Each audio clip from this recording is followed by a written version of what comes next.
আসসালামু আলাইকুম। সুপ্রিয় ষষ্ঠ শ্রেণীর শিক্ষার্থী বন্ধুরা, তোমরা সবাই কেমন আছো? সবাইকে জানাই আন্তরিক শুভেচ্ছা ও অভিনন্দন। বন্ধুরা, তোমাদের অনুশীলনী 3.1 এর 5 নংয়ে বলা আছে, নিম্নে প্রদত্ত সংখ্যাদ্বয়ের মধ্যে কোনটি অন্যটি ডানে অবস্থিত তা সংখ্যা রেখায় দেখাও। কতে বলা আছে +2 +9। সুতরাং আমরা একটি সংখ্যা রেখা এঁকে নেব। সংখ্যা রেখার দুই পাশে দুটি অ্যারো চিহ্ন অবশ্যই দিতে হবে। তাহলে বন্ধুরা, আমরা সংখ্যা রেখা এঁকে নিলাম। যেহেতু এটা দুটি প্লাস অর্থাৎ ধনাত্মক সংখ্যা, তাহলে ডান দিকে যাবে।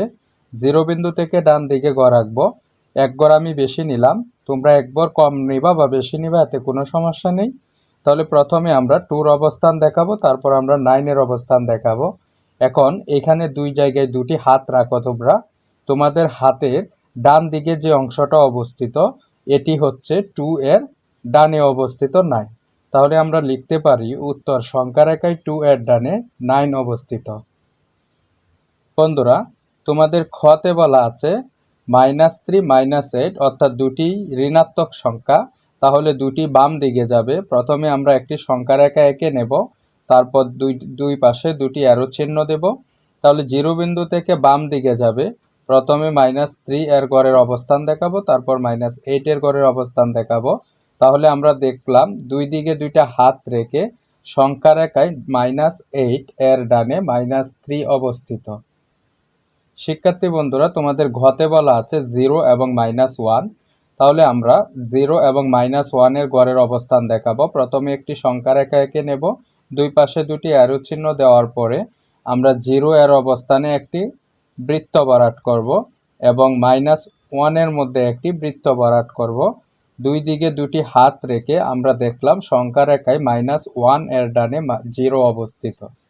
শিক্ষার্থী বন্ধুরা, তোমাদের ঘতে বলা আছে -11 এবং +10 এই দুটিকে সংখ্যা রেখায় প্রকাশ করে কোনটি অন্যটির ডানে অবস্থিত তা বের করার জন্য প্রথমে আমরা একটি সংখ্যা রেখা এঁকে নিলাম।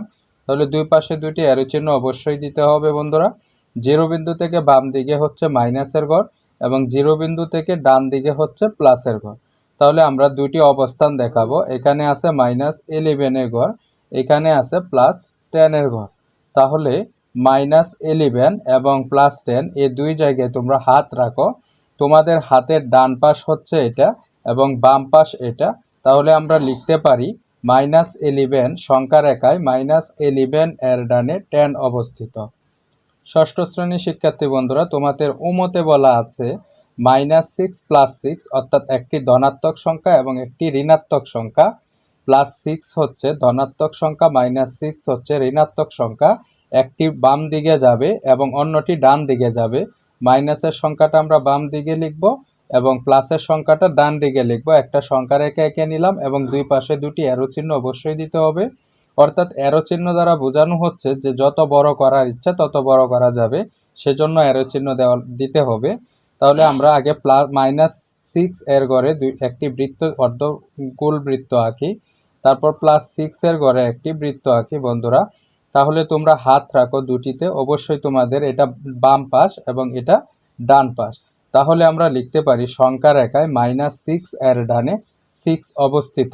বন্ধুরা, তোমাদের ছতে বলা আছে +1 -10 অর্থাৎ ধনাত্মক সংখ্যা হচ্ছে +1, ঋণাত্মক সংখ্যা হচ্ছে -10 অর্থাৎ আমরা 0 বিন্দু থেকে একটা +1 এর ঘর দেখাবো এবং -10 এর ঘর দেখাবো। অবশ্যই সংখ্যা রেখা এঁকে দুই দিকে দুটি অ্যারো চিহ্ন দিতে হবে।